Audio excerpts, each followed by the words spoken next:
Hello, ladies, gentlemen, and demonized eggs, and welcome to a brand new season of The Struggle, a news talk show powered by the motto, another season, another host. I'm your new host, Tavleen. Don't be confused, you haven't accidentally tuned in to SBS. Here at The Struggle, we thought it was time we had a little diversity on the set, after we started to notice something very similar about women on the telly in Australia. Oh yeah, another red jacket. Oh wow, a blonde, what a shock. Now, we know we are not the first show to replace a white host with someone more exotic, but we do promise, unlike other shows, we won't force you to watch sad racial stereotyping just so you feel you can relate. America, your elections take too damn long. Like I miss Africa where it's just like, he has a tank, he is the winner. Much? Tonight, we'll be discussing misleading statistics, the utter uselessness of trains, what are they even for, and money that people somehow forget they have. O and X. Welcome.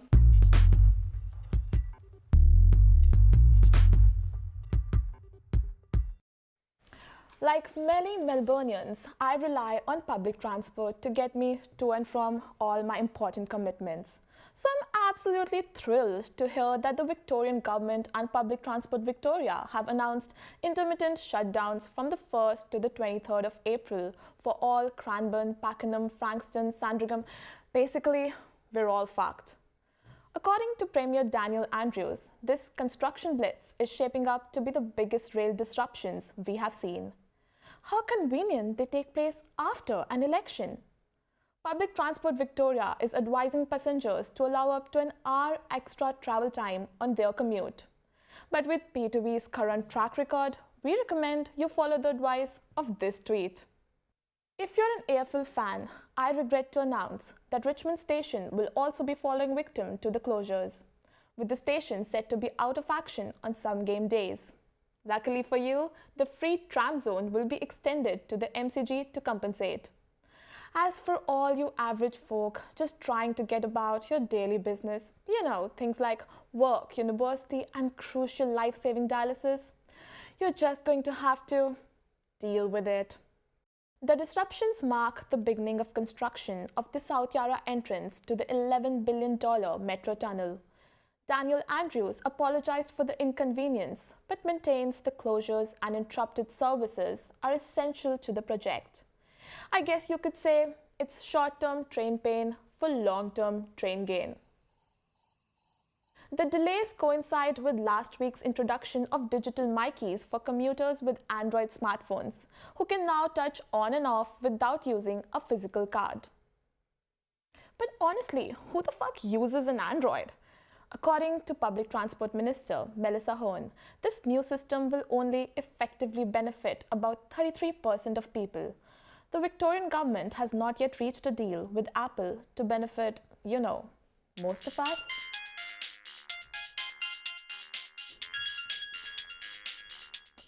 Hello? Mom, I told you not to call me at work. जी नहीं बाद में पक्का हाँ जी बाद में. So if you're not one of those backward Android users, unfortunately this initiative will not benefit you. Android versus iPhone debate aside, if you're planning on traveling just about anywhere in Melbourne in the next month, you might want to leave home now.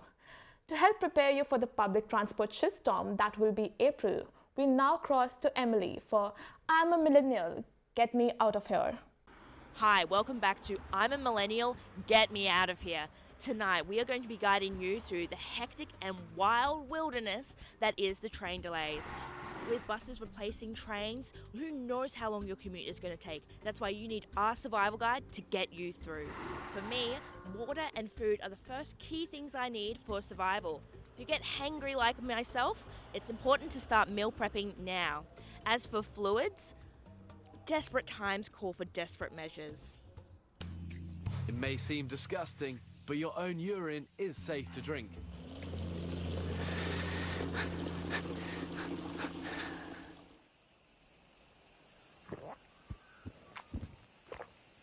As Melburnians, we know the climate is not on our side, so that's why it's important to be ready for unpredictable weather. Through rain, hail or shine, possibly a combination of all three, you need to make sure you have the gear to get you through. Alongside that, we also have our fellow commuters. I know it's going to be jam-packed already on those buses, so it's important to make sure you've got your methods in order to survive through that bleak reality. You've got one person on one side who reeks of BO, another person having a loud, angry breakup call with his girlfriend. I recommend, in order as distraction from your terrible situation, download roughly about 200 podcasts. They'll get you through. As for the terrible BO, air freshener is your friend. Now, when you will finally arrive at your destination, it's important that you're feeling as fresh and as good as you can be. That's why it's also important to pack some necessities for that one as well. Rightio, I'm all packed and ready. The main last thing I want you to leave with is knowing that although you might be physically ready, you might be well packed, it's important to have the mentality to survive. Positivity is key. So that's why no matter how long your bus is delayed, no matter how awful your fellow commuters are, just remember there is light at the end of the tunnel. Thanks for that, Emily. Cutting edge reporting. Now, with the federal election looming, it's almost time for that all too familiar smell of democracy sausage. But because 2019 means it's time for a vegan alternative to the traditional snack, our politicians are offering up something far more tantalizing. Trains. Ah yes, inspired by opera-style car giveaways and Chris and Julia's place on the plane. It's time to celebrate, Kelly, because you have got yourself a place in the plane. We have all waited for that elusive metro ghost train that never arrives, but it now seems everyone gets a train, with police promising to deliver them in record quantities. First, it was Dan Andrews and Labour's proposed rail loop for Victoria before the state election, and now both sides of federal politics want in, with ScoMo pledging $2 billion towards a high-speed rail link between Melbourne and Geelong, while Anthony Albanese has signalled Labour's intention to get a fast train going from Melbourne to Brisbane. Oh, if only it were as simple as that map suggests. Instead, Labour's plan is particularly concerning, perhaps even dangerous, because rather than being a direct service, the train would go via Sydney. The only thing scarier than being forced to stop in Sydney is the fact the train speed would reach 350 kilometers per hour. Now, I'm not suggesting that's a safety concern or anything. I'm just terrified by the fact Sydney-siders could be on our doorstep in a mere 3 hours. Anyway, here to further explain the impact is our Caucasian correspondent. Yes, Tavleen, some are calling it a state emergency. If the train only went one way departing Melbourne for the East Coast, perhaps there'd be no issue at all. But the influx of inbound trips is causing distress. Locals are appealing with politicians to stop the trains. The federal government's been so hardline on immigration policies of late, and now we're looking at what's going to happen if Labor gets into power. Not only will it undo all the efforts to keep the Sydney-siders at bay, they're going to deliver them to Victoria on an express courier service. And it's no exaggeration just how insidious these migrants from Sydney are. Critics of the train service stress that we have a way of life down here in Melbourne that requires protection. Our culture, arts and sport are all internationally renowned, and not many Melburnians are prepared to jeopardise such a lifestyle by letting potentially harmful individuals in from the city that was only recently voted the 10th worst city in the world. And here we have footage of them pretending that the housing affordability crisis actually affects them. It's picture perfect Bondi. We love Bondi! Hot sun, gentle breeze, calm surf. But there's a sinister menace in the water.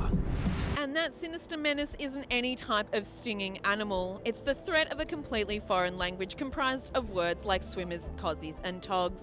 For anyone wondering, that supposedly refers to what we here call bathers.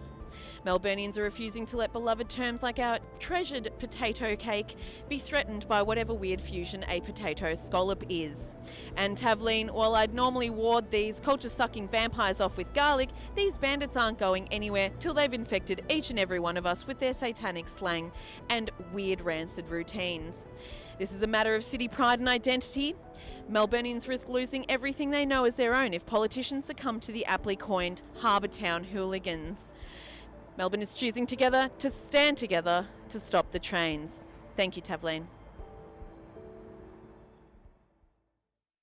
Now, before we head to the break, I should really apologise to any Sydney viewers in case that segment caused offence. But given New South Wales lockout laws pretty much mean Sydney shuts down at 7 p.m, I imagine they're all asleep by now. Good night, Sydney. The rest of you will see you shortly.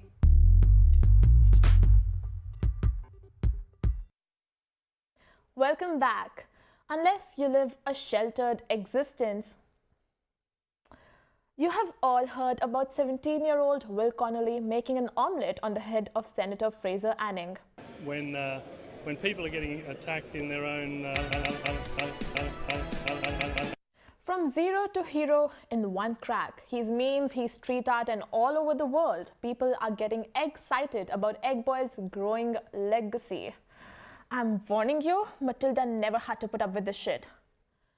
Finally, eggs are cool again, like that time an egg had the most likes ever on Instagram. Speaking of Insta fame, our influencer is scrambling for the spotlight and ready to tell you more. Well, I don't know who Fraser Anning is, but I'm going to dedicate this whole video to telling you why the use of eggs is wrong. Hens in the egg industry today have been genetically manipulated and bred to lay 200 to 350 eggs per year.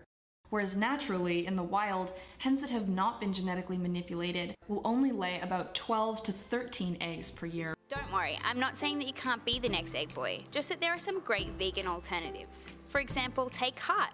They make gluten-free, dairy-free, non-GMO, whole egg replacer.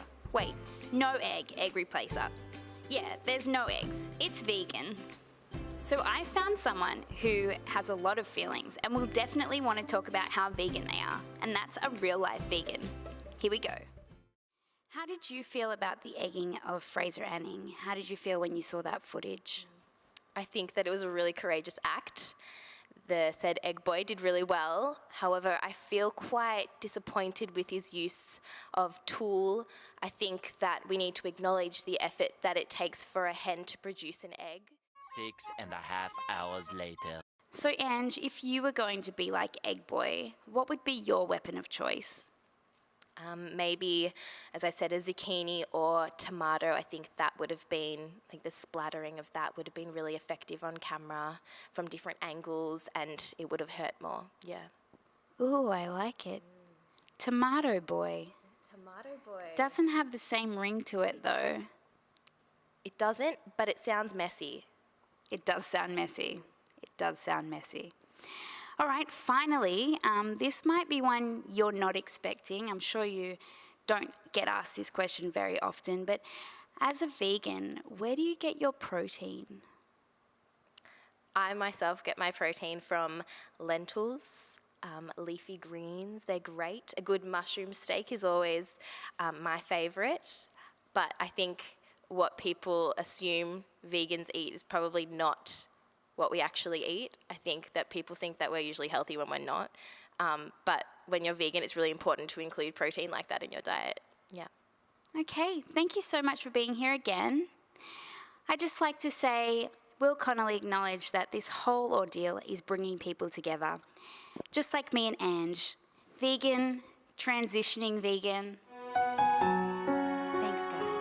Thanks for watching, you guys. At me in your pro-vegan posts to try to convince me if I should become vegan or not.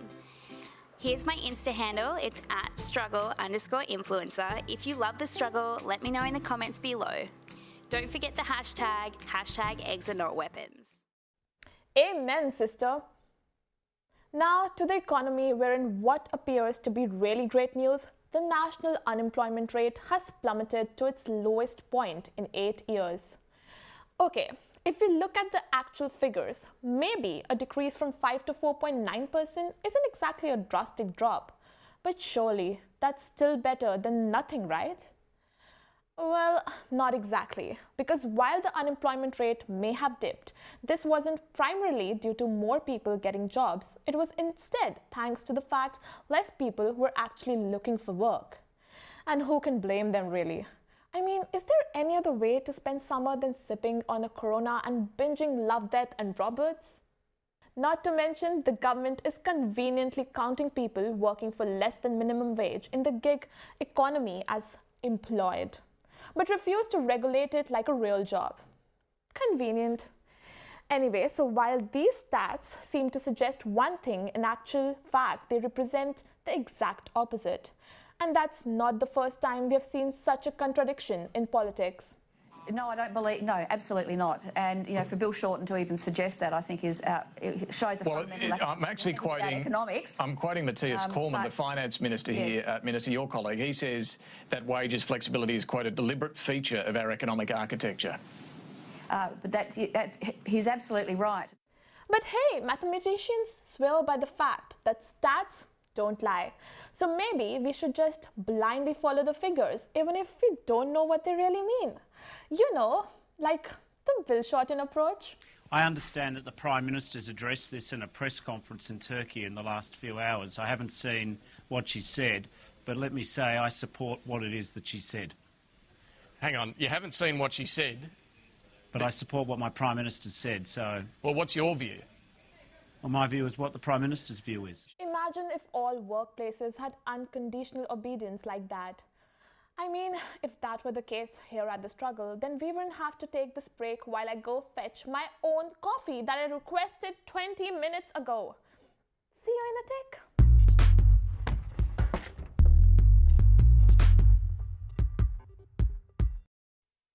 And we're back. For those of you leading completely dysfunctional lives and can't get through university assignments without sleepless nights and occasional crying, you're in luck.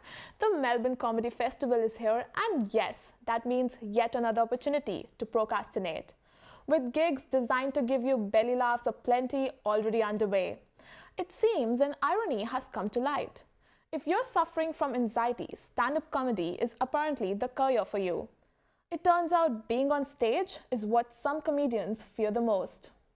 I do get very nervous. I can't. I've tried everything for my nerves. Have you? I've tried everything. I mean, why do it then? It's also pretty ironic that the way people who can leave you in side-splitting stitches may not be in the best of conditions themselves. It's what's popularly referred to as the sad clown paradox. Hey! Anyway, I personally think this is probably just the universe saying a big fat fuck you. Universe, 1. Humans, peace of mind, and stand-up comedians world over, 0. Some comics even use their mental health battles as a source of material for their shows. Fun! Must be great being heckled during that. Take a look at Felicity Ward. But anxiety is probably my big one. That's my top seller. And a lot of people would not guess that I had anxiety. Worms, maybe. But not anxiety. You'd be right, I have had worms. I've had both. So you are right on the money there. I also have depression. Well, I was actually diagnosed with evolving depression. And it's just nice to have a doctor who believes in you, you know? I mean, the ability to be so articulate while discussing such sensitive issues is an incredible skill. One that unfortunately too often goes astray with our police. Okay, well tell me, what's the context, and if it's out of context, what is the context?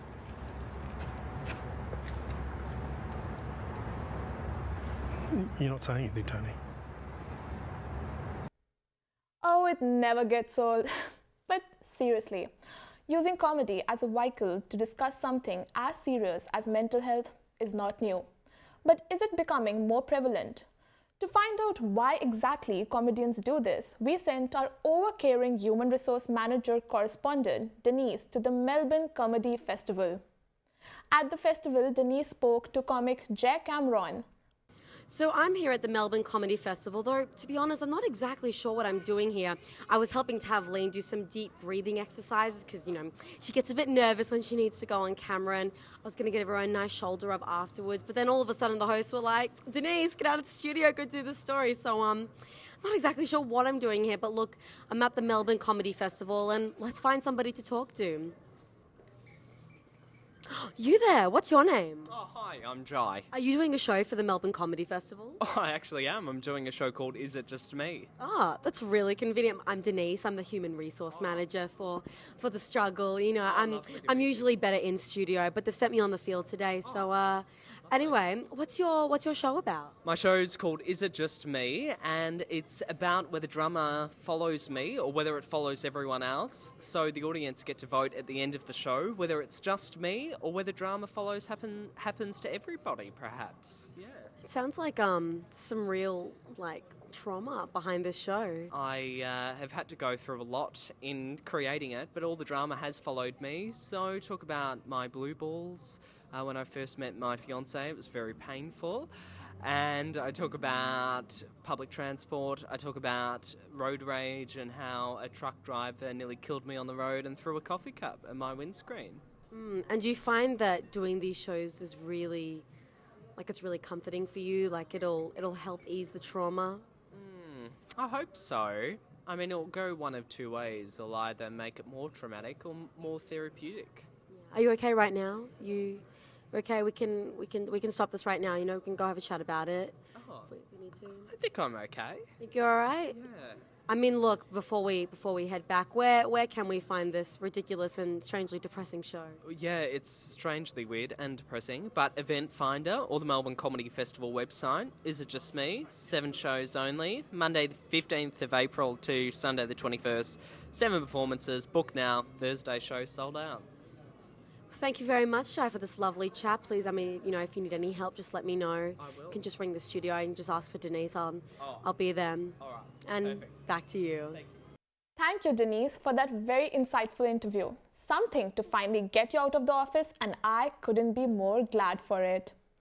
Moving on, and do you remember that time you felt cashed up enough to buy the actual brand name cereal, only to feel an immediate tinge of guilt because you can't afford to make such impulsive decisions? Will never buy a house and no one will ever love you? Well, it turns out that boomers make mistakes with their wallets too. Who would have thought? Victorian treasurer Tim Pallas has realized that there's a small, minute, definitely 100% confirmed chance that he owns shares in Transurban, the company his party has put in charge of building the Westgate Tunnel. Transurban is set to make more than $35 billion in toll revenue thanks to the deal. Money which would allow them to almost buy a 2-bedroom house in Sydney. While Mr. Pallas could technically benefit from an increase in share prices from Transurban's deal, he has said he had no idea that the investment was being made on his behalf. Haha! Yeah, Timmy, I too remember that time I had enough money to put into a fund that I forgot about. And when I definitely had enough money to buy a coffee and top up my Mikey on the same day. What a luxury. The shares were bought under an umbrella fund, and while Pallas followed all the disclosure rules, it certainly isn't the best look.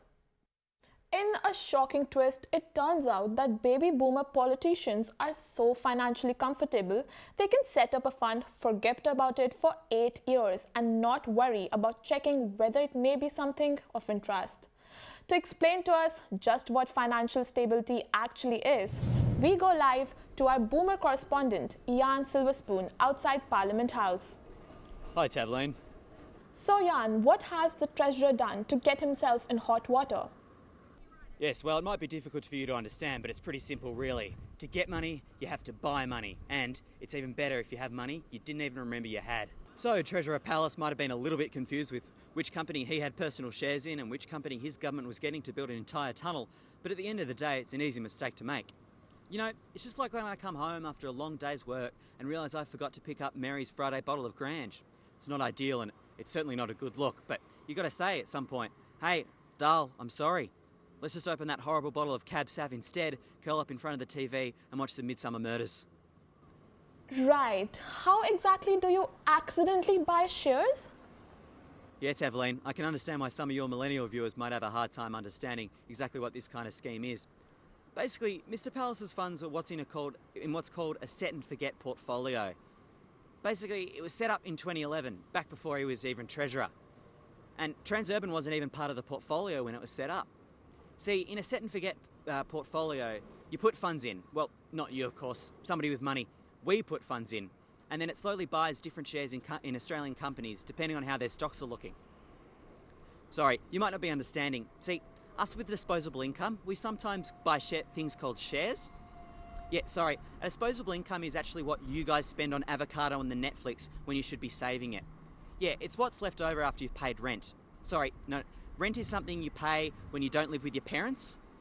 Yeah, so basically, if you've got a well-paying job like me, sorry, I should go back. I'm very rude.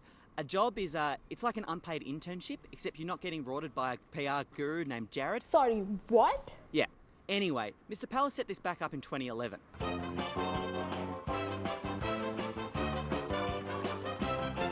And since he's living the good life, he didn't have to mind what funds he was buying without him knowing, even though he was in charge of the entire state's budget. And as he said, he never paid attention to what was in the fund. After all, he's only the Victorian State Treasurer. What would he know about managing finances? So, has he done anything wrong? Well, Mr. Palace did follow the rules. He disclosed his financial situation, and even though the opposition are arguing it's a conflict of interest, he did notify them once he realised this was going on. After all the money going to Transurban's going to come from the taxpayers anyway, since they're the ones that are going to be paying the tolls. It's just an extra $87,000 a year per motorist by 2045. That's pocket change. But why do I care? With my smoking habit, I'll be long dead by then. So, you millennial viewers, if one day you want to grow up to forget about a share portfolio like it's fallen down the back of the couch, maybe just make sure that when you take public office, you make sure you keep an eye on it. Okay, thanks, Ian. Bye, sweetheart. Well, that's certainly one way to wrap the show up. Thank you so much for getting on board with Season 3, and as always, please like, share or troll in the comments below. The choice is completely yours. Until next time though, people, remember, the struggle, it's real.